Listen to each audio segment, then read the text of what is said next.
Ladies and gentlemen, welcome back to the World Cyber Games 2009. Quad Beast coverage continues with Warcraft 3. It's the fifth race up on the main stage. It is Moon, ready to German second hope, Sokol, against the German Sokol, who is ready to cause it up to Aero on the main stage and make a name for himself. He has to do it. I spoke with Sokol a lot. I really like him, really friendly person, very cool to hang out with, to talk about with the game as well. And yeah, unfortunately I should say, because he lost to Helpsec, even though like I'm neutral of course as shoutcaster. But I really like Sokol, and I was very sad to see him lose. So now he has to beat Moon if he still wants to advance. And if he beats Moon, that means they're gonna have a tiebreaker. There he is, the most popular Korean in China. It's Moon, third in 2007, second in 2008. I know a few Chinese people who would love him to take first in 2009. That final against Grubby this time last year was beautiful stuff. Yeah, true. It was a great final. It was really great. Great atmosphere. Sold out house. I think we're going to have that here too. And I think it's going to be even crazier when there's going to be a Chinese player in the final over here. Yeah, I think these guys will love a Moon Sky final or Moon Grubby or something like that. Wow. Anyway, that is Moon. Had a few technical problems earlier on today, but still was able to pick himself up the win. Yeah. That was the game. He had to wait longer than the game actually took. Yeah, it was 8 minutes of a map. But the crowd is here in mass, as you can see in the front row there for Moon. And as his opponent, Sokol from Germany. What do we know about Sokol, Rotterdam? A very decent player. Been around for quite some time, but it took a while before he actually started to become good. He's very motivated, trains a lot, even though since he joined university, he's been playing a bit less, he said, but still making pretty good results. Qualified for the most important league in his country, where the finals are going to be next month, I believe. So he's one of the final four once more. Was at last year's WCG as well. Made the round of 16, as you can see, which is pretty decent for his first WCG. Better than me at least, but hey, that was not hard. That's the hardest thing to do in Warcraft, be better than you. Here we go. And there is the crowd. It's phenomenal. We say it every time we get a crowd shot, but trust me, if you came from the UK where esports is a very, very difficult subject, watching that picture is fantastic stuff. It brings hope. Yeah. It's so fun as well to walk through all the people and then like hear the music of beyond the game. Then you see like the lights going on for like a stage game, and then you really have the feeling like, oh yeah, soccer crew, bring it on. I'm sorry. Twisted Meadows is our map. Talk us through it. Twisted Meadows, Night Elf against Org. One of the best maps for Night Elf, so it's gonna make it extra hard for Sokol. But I spoke a little bit of strategies with him.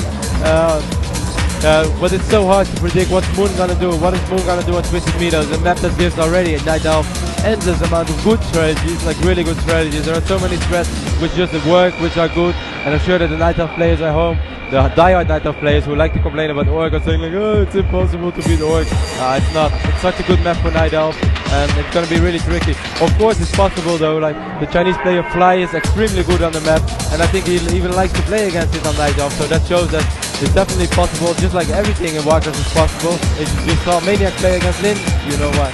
Counter-Strike fans, you can switch over to Stream 2 for Quad B's coverage of that, which is on quadb.com exclusively, as well as the site that's embedded on across the internet. But it's Warcraft here on the main stage. That'll be followed by StarCraft, Trackmania, and Redstone. There's the Moon sign that was there earlier on today in his We Made Fox jacket. The best jacket in esports, I think. Yeah, it looks really cool. As now we are almost ready to kick things off. I was just about to say something and now I forgot about it. I hate it. I'm sure it was great. What? I'm sure it was great. Yeah. What's going through Moon's mind right now? Just like, hey, shall I win or shall I lose? And try to play second in my group. So how well do you know Moon? I know him pretty well. What is his kind of demeanor to this type of event? How does he prepare for events? He plays a lot. He really plays a lot, and even though like it's hard for me to follow since I'm in Europe and he's in Asia and he only plays with the Asian guys, but I know that back in the days at least he used to play so much, and I don't think it's going to be any different. This is of course his first WCG under his new team, We Made Fox, and I'm sure he would love to make them proud and show him why he's worth the incredible salary that they're paying him. Rumored to be paying him. Yeah, well, I'm pretty sure that he's not. I'm pretty sure we don't have to worry about Moon's financial situation. It keeps me awake every night. We'll be right back anyway with Moon versus Sokol in just a moment.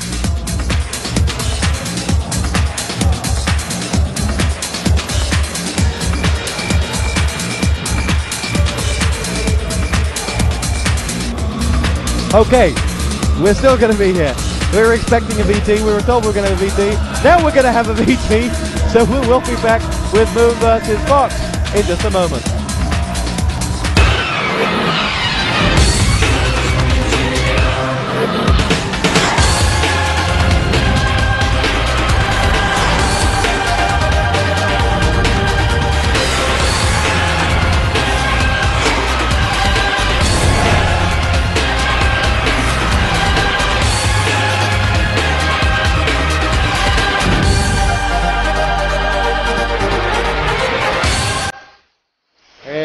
The World Cider Games 2009. It's the biggest and best esports event in the world, as proven by the caliber of player we have on the stage now in the shape of Moon, the size of the audience we have here, and the magnitude of the prize purse. So many nations, so many stars, but they all fail in comparison to the one and only Kevin Rotterdam Randeptoy. How are you doing? I'm starting to feel really honored. Hey, by the way, you're saying that totally pictures of me you saw when I just left in between? I just gave you the best intro ever, and yeah. you're like begging for more. No, I'm not begging for more. I'm just stating it, man. I got more. Good game. Also worth mentioning, of course, is we're not able to stream too many Warcraft games. We're doing all the games we can. The game is going to start any moment now, so we're going to take your in-game. But if there are games you really want to see straight away, go to the World Cyber Games website, which is www.worldcybergames.com. Just go to the Warcraft tournament, and there you can download nearly all the replays. And as far as I know, the referees upload the replays pretty fast after the game, so if there are any games you want to see, just go to the website and download them. Moon has timed out again. He did this morning. This one doesn't look network related though, as he paused the game himself, and looks like he's pulling on his audio cable there as he goes for it. There you have the referees in the back. Yesterday we managed to get 4 referees into a booth. We're wondering how many more we'll get here. There's certainly a man in the background there thinking like he wants to get in. Oh no, in fact that's just the same man that's down there. Now Moon looks like he is ready to rock. He apologizes. Oh, let's take it again. So cute. Take 2. No problem. So Sokol, ready? Yeah, what I like about Sokol, he's playing with his national tag. Sokol is also like the guy who's really proud to represent Germany. He really said several times as well in interviews and stuff, and that's how he is. He really feels like it's an honor. And then we have Moon, like just representing his clan. We met Fox. I don't know. I think he should represent Korea in this tournament. Moon can do whatever he wants. Okay. He's Moon. Yeah. But other guys can. Exactly. So here we see George Sokol normally playing for the clan and Baptist actually to get this clan a little bit. I was reminded yesterday that when Grubby was up on stage, I didn't mention his team EG once, and that was apparently a great crime. So just for you, Scott. But I don't think that's a crime at all, because he's playing here for Netherlands and they're paying his flag and not EG's. I was just trying to be nice. I'm just trying to be diplomatic here. You're just creating controversy, Kevin. You're going to get us all in trouble. I don't care. I wish I could care, but I just can't care. Here we go. Moon spawning at the left top position, going for Demon Hunter. That is what Sokol and me pretty much predicted, but hey, that wasn't the hardest guess. Sokol going for Blade Master. What's interesting to see is where's Moon going to place his Asian of War? Is he going to play Huntresses, and how fast is he going to get tech tier 3? I say 2 options. One, on tier 2 he will go instant tier 3 and go for Keeper of the Groove second, and otherwise he might go an expansion somewhere. He will stay tier 2 for a little bit longer, go for some Dryads next to his Huntresses, get that expansion up and running, and then go for Druid Claws, which is just a very good strategy, and you need to play really well to counter it. I'm glad that Sokol is cutting in the right direction. That's really going to help him a little bit, and knowing what Moon up to. Now he sees the Huntress on build door, then he will be like, okay, I know what to expect, and yeah, he's most likely going to start with the Goblin Merchant Brief. I'm not sure if he's going to sell his town border, but at least he's going to pick up a circlet, and then the fun really starts. Then the fun can begin. The fun's already begun here on Quad V. It's the last Warcraft game of the day. That last one we had before was excellent, as Maniac was almost able to upset Lin. Let's see what Sokol can do. He's close to Austria. True that. They speak the same language. Yeah. He speaks Russian as well, Sokol.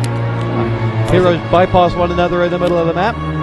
Yep, Soko decided not to creep the one throw which you can creep as Orc. I think a Demon Hunter can creep it as well, even though it's more risky. Actually, no Hunter's Hall as of yet for Moon. Or am I very wrong now? Because it's annoying sometimes we don't have camera control. Forces are under attack. He does have 3 Moonwells and an Ancient of War, but I'm not sure if there's like a Hunter's Hall on the left side of his base, but apparently not. Wow, the Blade Master can't enter. Oh, and he perhaps gonna use a buck. Wow, nicely done by Soko. Very well done by Soko. Now the Blade Master is gonna annoy Moon a lot. Seriously, this is gonna help him. The Blade Master is gonna harass Whisper a little bit. I'm not sure how he's gonna get out though. Yeah, he needs that grunt to get out, surely. Yeah, maybe this was not a great move after all, because this Whisper is just gonna move to the other side of the map. The grunt is gonna chase them down, so Moon's lumber economy is gonna take a small hit. Wow, Moon hitting his Whisper just in time. But this Blade Master does not have a Scroll of Town Porter, does not have a Staff of Teleportation, so he's not gonna be able to get out. One Wisp going down, one Wisp is not going down. Demon Hunter is like, hey, what are you doing in my base? Yeah, this is my base. Let's see. At the moment, he's stuck there. And of course, the benefit is that those Wisps can go and mine anywhere they want, other than the gold mine. So here we go. Gonna have a push as he down tries to take on down one of those Moonwells. We'll see what he's able to do. One taking quite some damage. So going to be careful though, because he's not there with his Demon Hunter with his Blade Master to protect the grunt. Moon not going for Hunters, he's going for Archers. Yeah, which really surprises me a little bit, because he's not really much that's so good for Archers. But perhaps he's just going to decide to play Talents. That's a little bit unusual, but not shocking either. Rotterdam is not shocked. The grunts are shocked because they're being attacked and their Blade Master has left them to die. And the Blade Master's having a lot of bother taking down that Moonwell because they're being repaired. So now he needs to distract it by going for the gold mine. In the meantime, another Wisp will come across to that Moonwell and repair it, whilst that Blade Master is out of action. I really wonder how long that Blade Master is going to get stuck. I think it's going to get stuck for a very, very long time. Repairing a gold mine is for free, by the way, so what Moon is casting now does not cost him any gold besides the gold that he's not harvesting at that moment, or gathering, however you want to call it. Harvesting might be another idea. Meanwhile, Soko's grunt, I'm not sure if Soko can enter his own base, he should be. Soko's Blade Master is just stuck there. Wow, those grunts are looking in a lot of trouble. I think Soko made a really bad move by going into that base. Could not do the damage he wanted to do. Once the grunt falls down, there is just nothing he can do. He can't even move the grunts to the back of his base. Can he not send the grunt over to Moon's base to use the button to get out? No, he can't. You can't use the back because the grunt's always going to be at the other side of the map. Here we can see the grunt, second grunt of Moon is going to fall down as well. And wow, this is not good for Soko at all. Moon meanwhile picked up the second hero in the middle of the map, which most likely is a Beastmaster, but could be a Naga Sea Witch as well. He's gonna look for the remaining grunts. Soko decides to fight the main tree, and yeah, just sacrifice the Blade Master. I think he should have done that a little bit earlier, even though the tree is not attacking you when you're upgrading. And Moon doesn't want it to attack. Moon says, you know what, you can stay there. Clever idea. The Wisps are going to come over and repair the tree. Oh, lovely stuff from Moon. He's more than happy to leave the Blade Master there to die. Now he's going to take on the Ancient of War. Something's got to fight it. Moon is so funny. He's just researching things he wouldn't really research normally. So just because the Blade Master can't even suicide. And this is just a stuck Blade Master which is completely useless. Oh, poor Soko. Fantastic stuff as the grunts are being laid siege to, and in the meantime Soko's base is under all sorts of trouble because we're going to see yet more assaults on it. The one grunt that Soko does have up is going to go any second now as there's Quill Beast go to work on it. I'm surprised he's leaving the altar up because there's nothing to defend it, as Soko will get a second hero out any second now, and we're going to see some burrows being watered down. Not enough peons able to get over there quick enough, and that leaves Soko 1 unit top heavy. Make that 2 units top heavy in a second, and the moment that hero comes out, so he decides to upgrade Nature's Blessing, and I'm suggesting that when it's almost done, he's going to cancel it to research it once more. So Blade Master is still just going to be stuck. Soko losing a lot of gold right now, not gathering any gold with any of his fires. Oh, he's actually finally doing some damage on the Demon Hunter, but the Demon Hunter does have Boots of Speed. One more Hex being up, but I don't think he will be able to get it down in time. Have some mana burn going rough, not sure how much mana the Shadow Hunter has. Yeah, he will be able to kill the Demon Hunter. Oh, where's the Demon Hunter going to spawn? Left or right? Is it going to spawn into the base or not? No, it doesn't. What's he going to do? Is he just leave it there, or is he going to put him out of his misery? Okay, he's actually finally going to kill the Blade Master. Blade Master falls down, and wow, this looks very good for Moon and very bad for Soko. Soko has just kind of wasted the past 10 minutes of his life, and now his game can actually begin. But Soko is not able to revive his Blade Master right now. He should kill one Pion, so he has enough supply to revive his Blade Master, otherwise he would have to wait till one of his burrows is done, but that will take for a while. Come on, Sokol, just sacrifice a Payan. A town is under siege. A player's forces Maybe are under he's attack. thinking this is a chance to get experience on the Shadowhunter, or no? No, it's not. I'm lost as to what he's doing.